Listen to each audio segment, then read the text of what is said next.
మోడీకి shock. NDA నుంచి చంద్రబాబు బయటకు. కేంద్రంలో మోడీ ప్రభుత్వానికి రెండు ఊతకర్రలుగా అటు టీడీపీ ఇటు జేడీయూలు ఉన్నాయి. ఈ రెండు పక్షాల్లో బలమైన ఊతకర్రగా టీడీపీ ఉంది. టీడీపీ మీదనే బీజేపీ పెద్దలు నమ్మకం పెట్టుకున్నారు. చంద్రబాబుకి ఉన్న ఏపీ అవసరాలను తీర్చడంతో ఆయన్ను మచ్చిక చేసుకొని 5 ఏళ్లు బండిని నడపాలని కూడా ఆలోచన చేస్తున్నారు.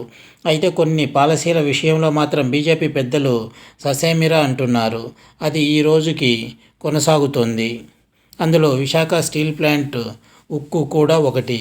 ఇది పాలసీ డిసిషన్ అని బీజేపీ పెద్దలు అంటున్నారు.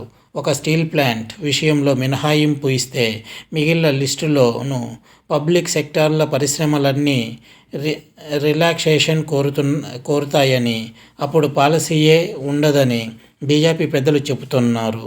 ఇక బీజేపీ విధానాలు ఎలా ఉన్నాయి అన్నది ఆ పార్టీ నేతలే తరచూ చెబుతూ ఉంటారు. ప్రభుత్వం వ్యాపారం చేయకూడదు అన్నది వారి ఫిలాసఫీ.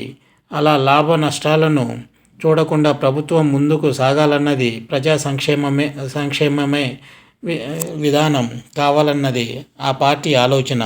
ఇలాంటి పరిస్థితుల్లో బీజేపీకి టీడీపీకి మధ్య ఏమైనా విభేదాలు వస్తే ఇక్కడే రావచ్చు అని అంటున్నారు. విశాఖ స్టీల్ ప్లాంట్ విషయంలో కేంద్రం అయితే ప్రైవేటీకరణకు కట్టుబడి ఉంది. కాకపోతే ఏమైనా సవరణలపై మాట్లాడే ఛాన్స్ ఉంటుంది. అయితే ఈ విషయమై టీడీపీ తేల్చుకోవాల్సి ఉంది. మరి మెత్తగా చెబితే వింటారా అంటే కాదు అని తేలిపోతుంది. మరి ఎంత దాకా వెళ్ళాలి అంటే మద్దతు ఉపసంహరణ దాకా వెళ్లాల్సిందే అని అంటున్నారు విశ్లేషకులు. ఈ విషయంలో ఎగదోస్తుంది వైసీపీయేనని చెప్పాలి.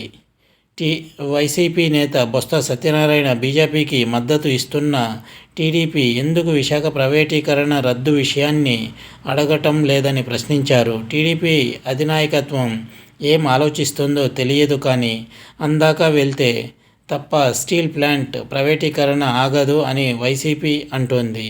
మరి చంద్రబాబు ఏం చేస్తారో వేచి చూడాలి. మరి ఇది వ్యూవర్స్.